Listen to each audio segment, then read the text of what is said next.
Perkenalkan, saya Anita Wahid dari Public Virtue Research Institute. Seperti yang tadi diperkenalkan oleh Rafa, saya mungkin akan memulai diskusi kita hari ini dengan membukanya dengan memperhatikan mengenai bagaimana sudah banyak sekali pihak akademisi gitu ya bicara mengenai bagaimana Indonesia itu mengalami regresi demokrasi.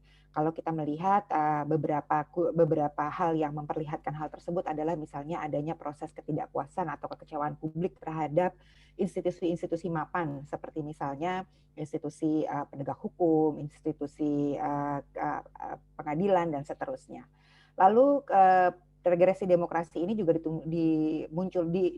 dimungkinkan karena adanya proses populisme di mana selalu ada figur-figur yang diperlihatkan seakan-akan beliau orang-orang ini adalah orang-orang yang kontras dengan pihak-pihak yang dianggap mengecewakan publik itu gitu dan merupakan bagian dari representasi suara rakyat mayoritas.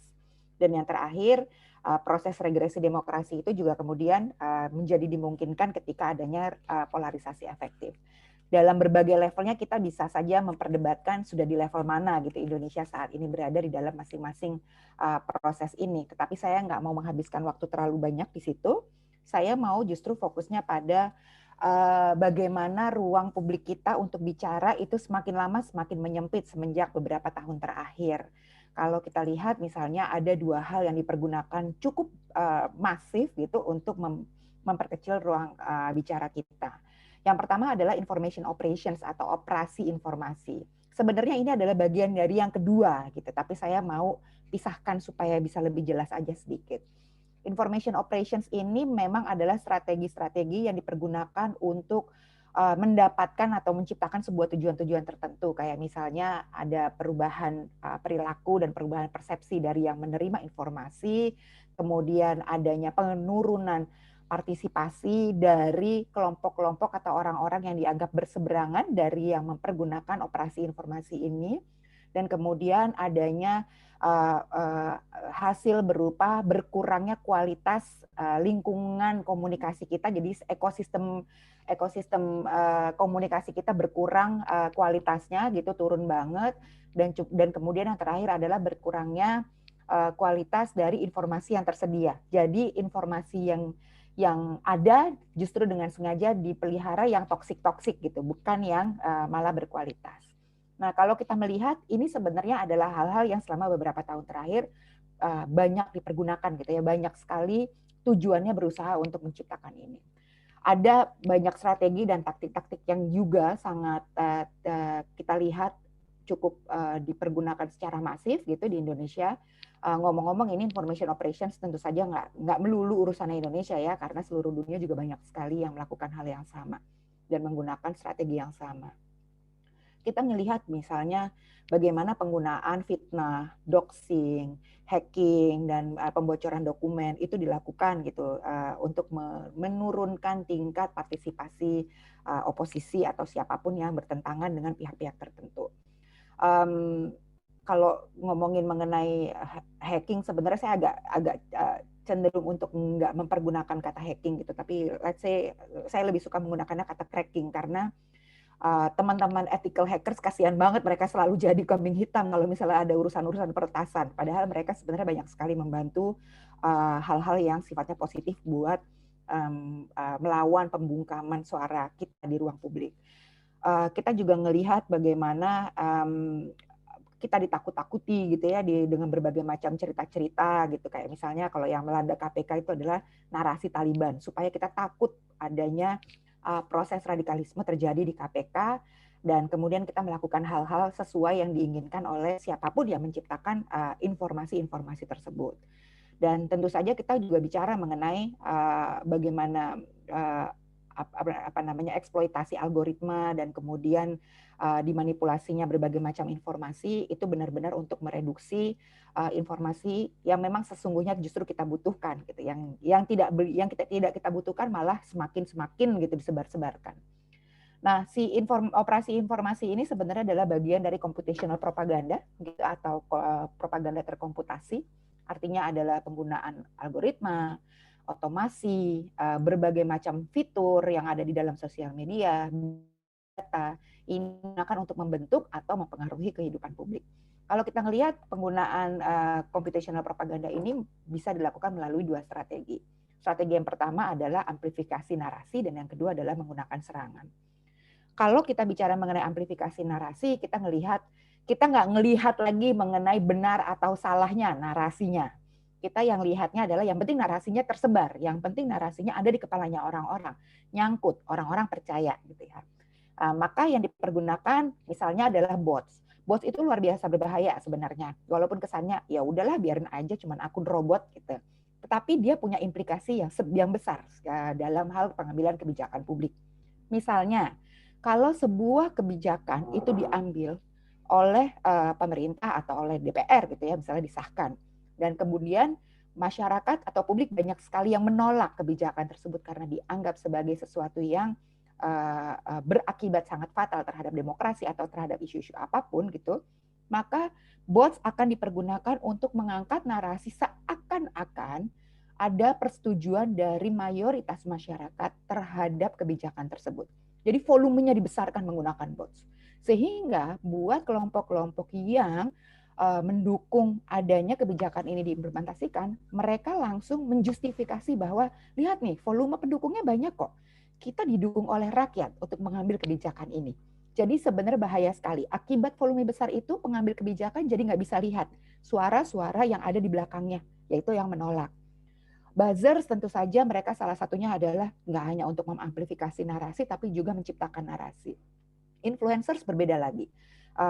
Kalau influencers tuh biasanya orang-orangnya memang sudah punya followers banyak, terus kemudian diminta untuk ikutan membesarkan narasi.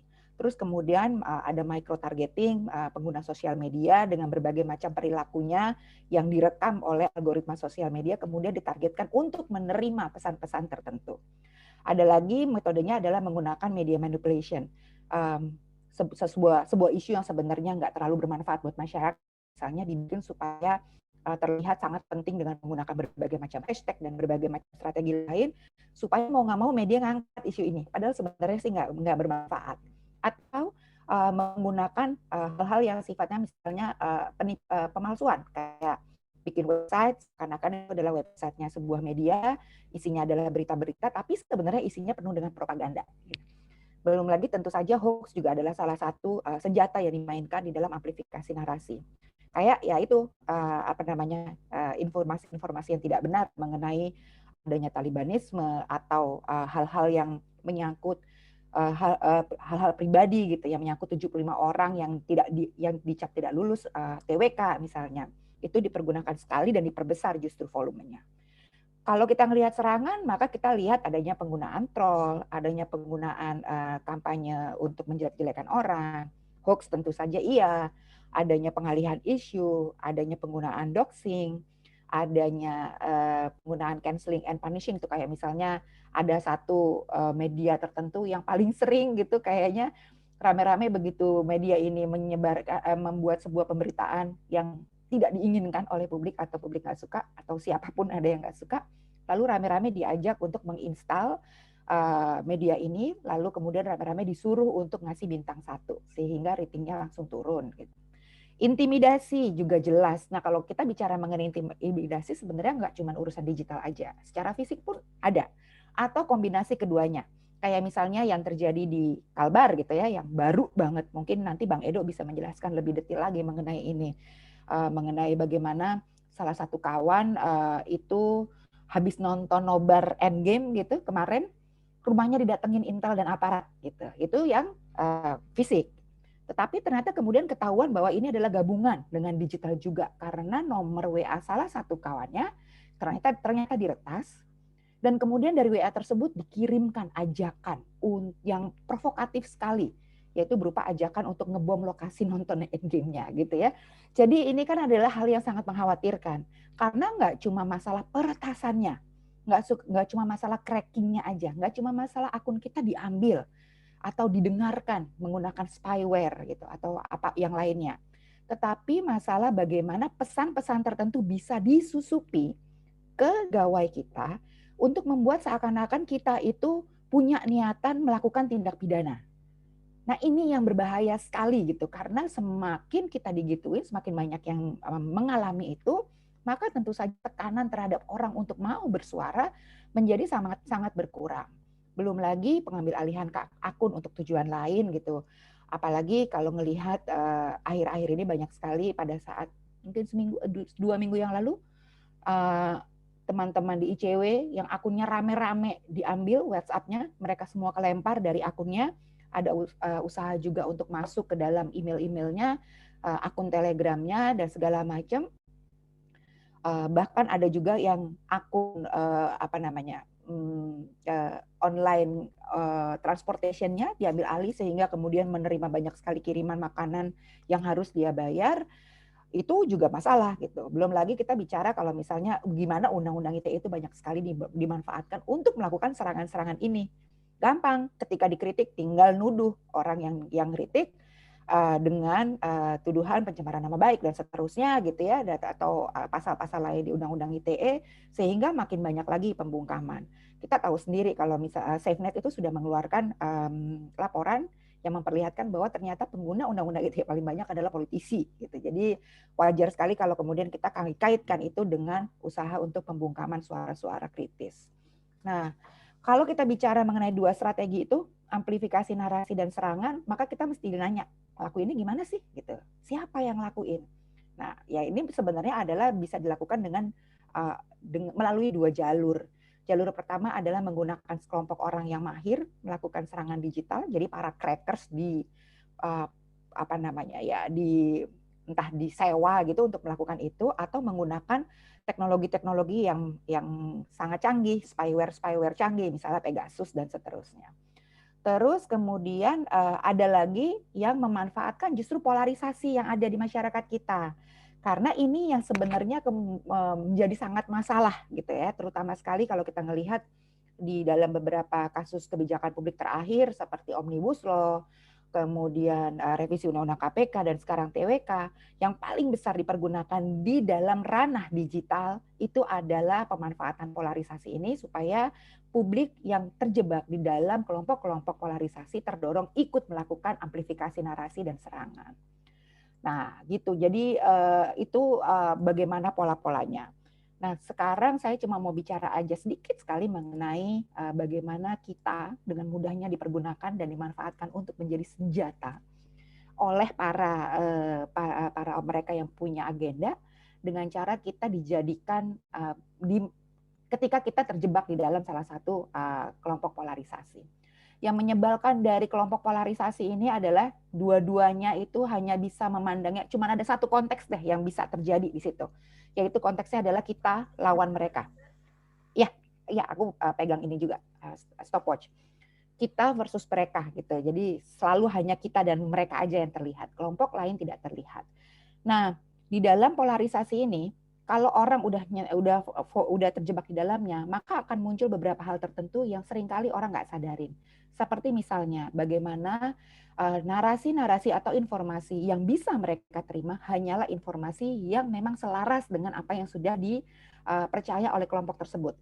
Jadi ketika narasi Talibanisme itu muncul, narasi besar lainnya yang sebelumnya sudah dijejalkan di situ adalah bahwa radikalisme itu sangat membahayakan.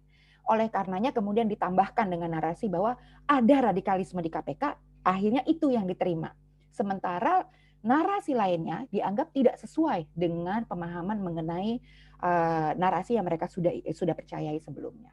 Nah, sebenarnya saya mau kasih lihat mengenai ini yang paling penting. Bagaimana kelompok-kelompok yang ada di dalam polarisasi ini hanya bisa berpikir secara dikotomis. Cuman antara pro saya atau pro mereka. Pro pemerintah atau anti pemerintah. Pro NKRI atau pro separatis. Pro pokoknya gitu ya, ngelihatnya hanya cuma bisa dua. Akibatnya ketika kita ngajakin untuk orang-orang ini ngelihat proses pembuatan kebijakan publiknya, substansinya, dan dampak dari kebijakan publik itu pada nggak mau. Kenapa? Karena nggak cocok dengan narasinya. Belum lagi di dalam kelompok narasi itu pun sudah ada filter-filter tertentu sehingga memang narasi itu nggak bisa masuk. Nah, ini yang menyebabkan sebenarnya akhirnya pertahanan besar kita yang tadinya dulu sangat banyak sekali publik yang sangat membela KPK, sangat membela proses demokrasi, membela siapa-siapa yang kita anggap sebagai justru pembela demokrasi, itu sekarang justru melakukan yang sebaliknya, melakukan penyerangan hanya gara-gara tidak mampu menggunakan mengenali filter bubble-nya, berada dalam echo chamber, dan terus-terusan dijejalin dengan hal-hal yang toksik. Sebenarnya saya cuma itu aja, mau bilang itu aja. Yang terakhir yang saya mau bilang adalah gini, kita sebenarnya agak sedikit beruntung kalau ngelihat prosesnya gitu ya, dibandingkan misalnya pada saat Omnibus Law ataupun revisi Undang-Undang KPK, sekarang makin banyak orang-orang itu mulai keluar pelan-pelan dari kelompok polarisasi. Makin banyak gitu, walaupun nggak semua, masih banyak juga yang bertahan. Nah sekarang gimana caranya kita justru semakin besar, memperbesar orang-orang yang seperti itu, yang keluar. Maka kitanya sendiri yang tahu bahwa ruang demokrasi dan ruang bicara kita makin kecil, kita mesti manfaatin baik-baik dan sebesar-besarnya ruang yang masih tersisa ini supaya kita bisa voicing out. Jadi kenapa kita perlu benar-benar voicing out semua keresahan kita? Yang pertama adalah supaya kita bisa melampaui bot-bot itu, sehingga nggak ada alasan buat pengambil kebijakan untuk bilang dan membuat justifikasi bahwa suara kita tidak terdengar atau tidak ada. Dan yang kedua adalah membuat pengarus utamaan terhadap permasalahan ancaman demokrasi ini. Sehingga semakin banyak lagi orang-orang yang keluar dari polarisasi dan makin mau melihat substansi dan dampak dari berbagai macam kebijakan publik. Dari saya itu saja, Kak Rafa, saya kembalikan ke Kak Rafa. Terima kasih banyak.